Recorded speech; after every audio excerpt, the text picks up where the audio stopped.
What was the last CD that you ever bought? Or if you ever made a cassette mixtape, who did you give it to? Fine, an easier one. Who was the first artist that you added to your Spotify or Apple Music library?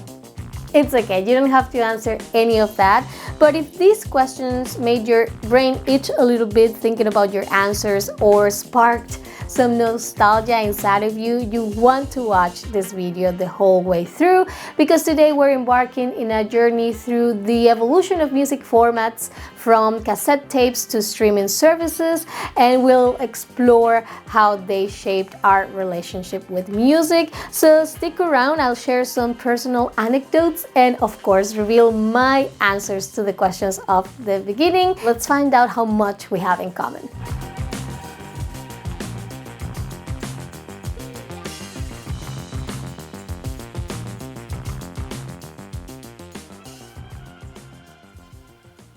Welcome to Soundscape Chronicles of a Whimsical Girl. I'm a whimsical girl, and let's start with the cassette tape. Invented in 1963 by Philips, it revolutionized the way people listened to music. Before that, you had to rely either on bulky vinyl records or the obnoxious reel-to-reel tape, or of course you could tune into the radio. However, the cassette tape was not only portable, it could fit in your pocket, it was specifically designed for that, but most importantly, it was customizable, which gave us the ultimate creative outlet, the mixtape.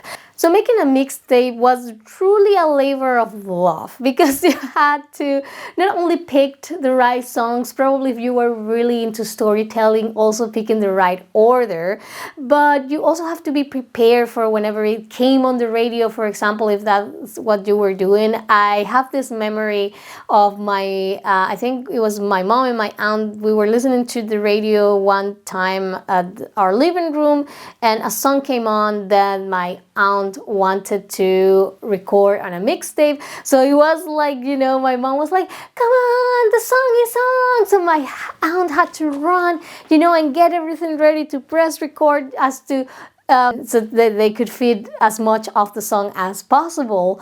So I remember I was very young. I understood what they were doing, but for me, it was like, oh, this is a really important deal. And for a lot of music lovers, a lot of people creating these mixtapes, it was really a serious thing to do. But actually, the initial response to the cassette tape wasn't that big of a deal. It was thanks to another invention that the cassette tape became the preferred format in which people listen to music. And of course, I am talking about the Walkman.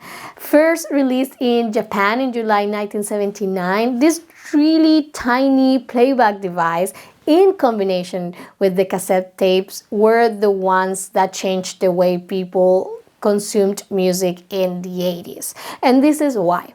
Before the Walkman, the most portable way you had to listen to music was the radio. And don't get me wrong, I really like radio. I still listen to it on a regular basis. The only problem with radio, though, is that you are submitted to whatever the station decides to play. And I know that for us, customization and being able to create our own playlists is the norm. So for us, it's like, oh, of course.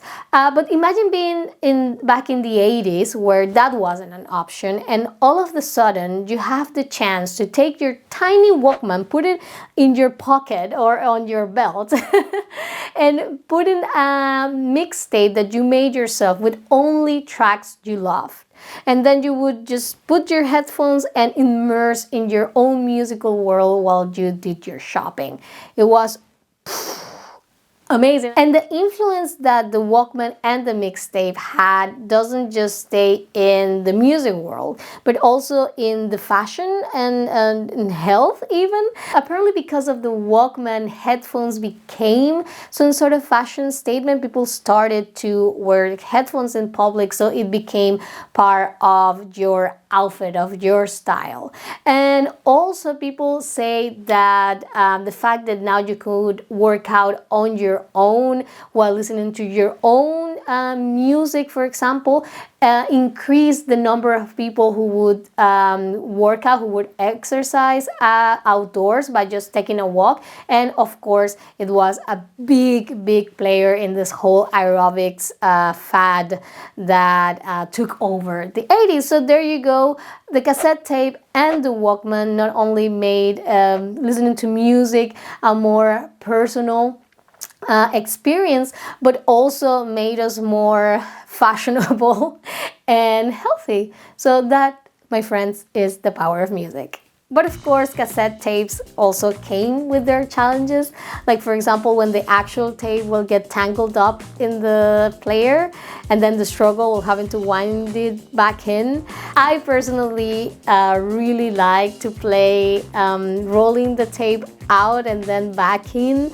I did mess up a couple of tapes though, and the grown-ups in my family would get a little bit mad at me. I just found it like very fun, first of all, but also relaxing. The whole thing was like a mindful moment. The same thing with that tiny that you got whenever a tape ended. And then in the 1980s, CDs burst into the scene. And I know we tend to think, or at least I tend to think, or associate CDs to the mid to late 90s, but actually they were in the making even from the late 70s.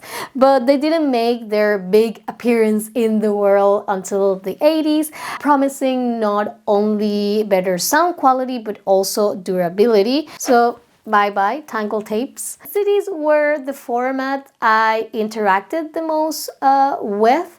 Everyone in my family, they all had CDs, so I was constantly in contact with that. And a very vivid image that I have in my head, and I'm sure you do too, is this staggering tower of CD cases right next to the stereo system. And eventually those kind of album type of cases that had little pockets that you could put the discs in. I really loved CDs, and not necessarily because of the technology. I mean, I was a kid, so the technological advancements weren't a selling point for me, but for me the packaging was the real value of buying a new CD. For me, it was such an amazing experience to just open up the jewel case and just taking out the little booklet that had pictures and the lyrics to the song. That for me was heaven, to be able to sing along right away the songs of my favorite artists because I had the lyrics right next to me. So for me, really listening to music and buying new music was a real event. And just like cassette tapes had their Walkman, CDs had their own playback device, the Discman. I had a Discman and I would take it with me everywhere. The problem, of course, you probably remember this, is if you were like in a car, CDs would skip every time you hit a bump in the road, or if you were walking and you would go down or upstairs, then that was one of the dangers, you know, that the CD would skip. But I loved it. I loved bringing my Discman everywhere.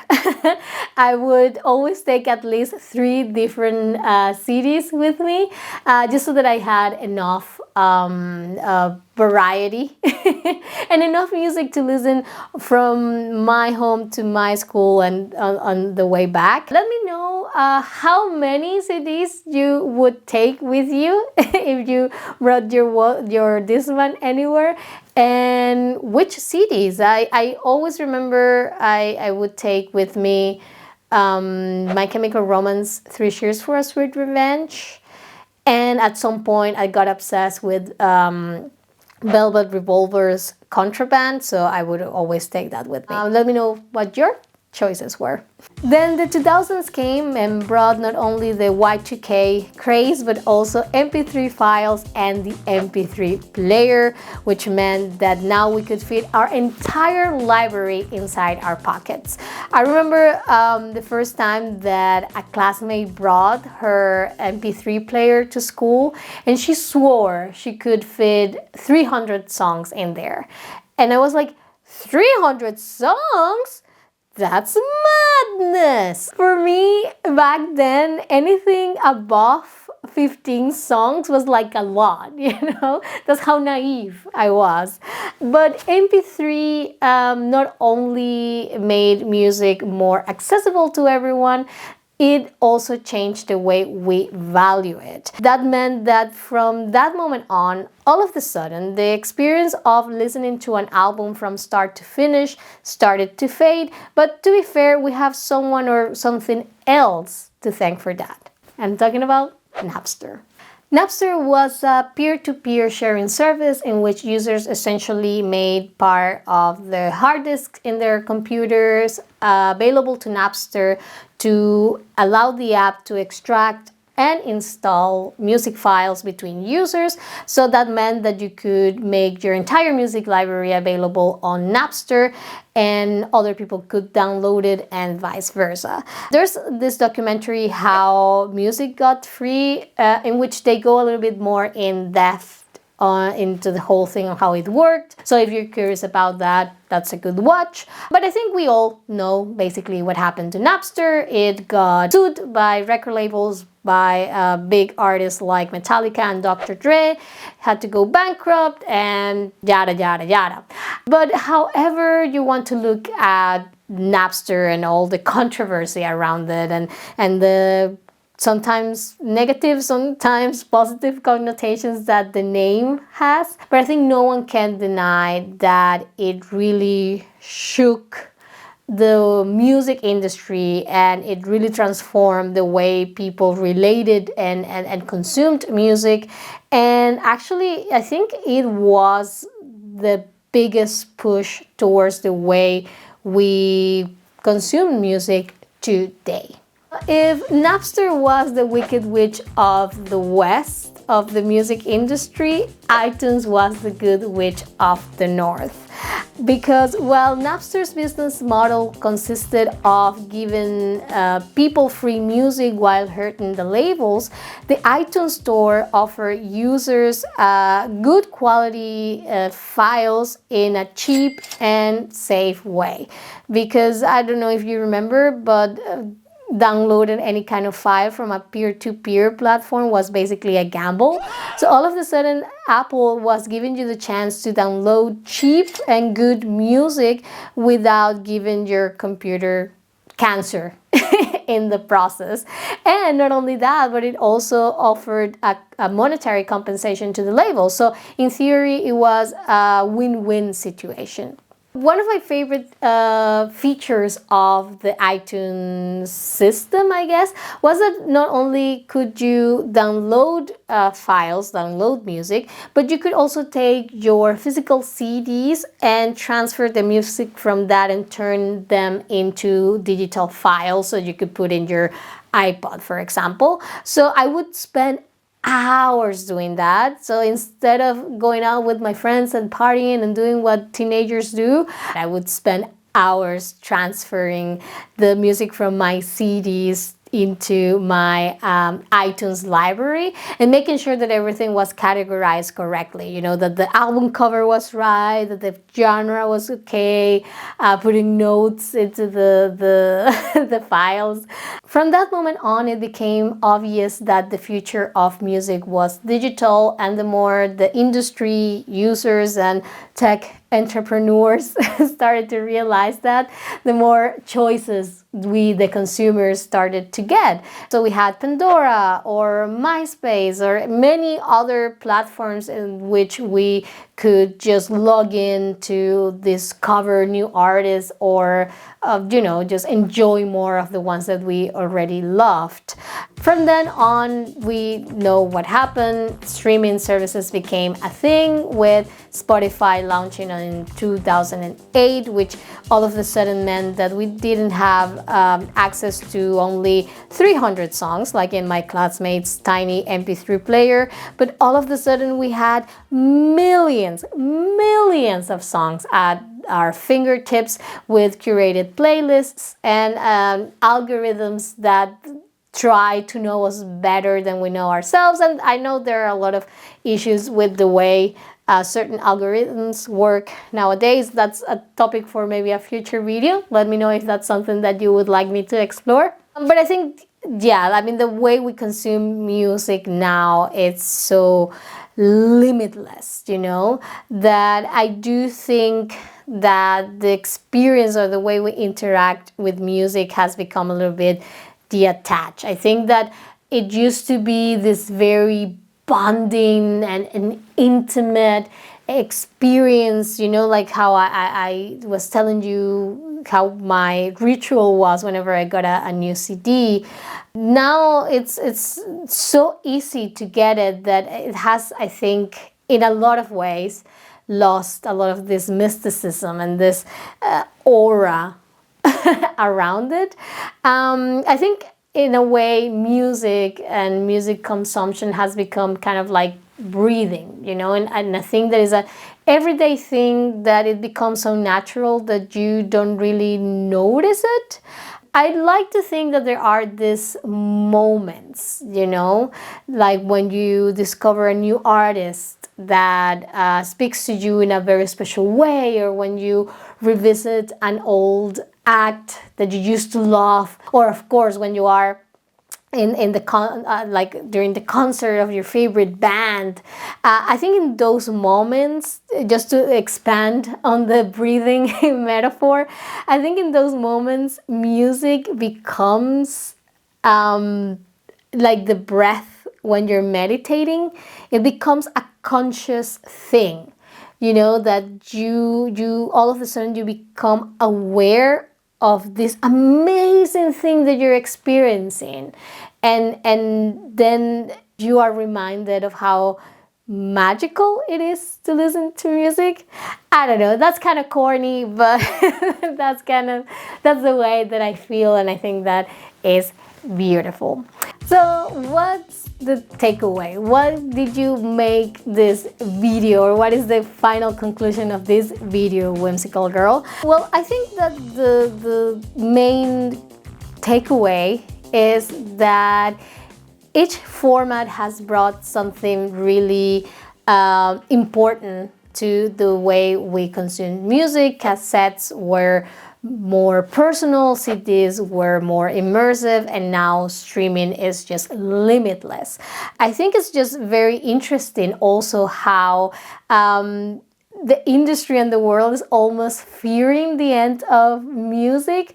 Like doing the research for this video, I found out that when cassette tapes started to come out, the music industry was freaking out, and they would even print like skulls and like warnings saying that if you buy a cassette tape, you're killing music or whatever. We're constantly fearing the end of music.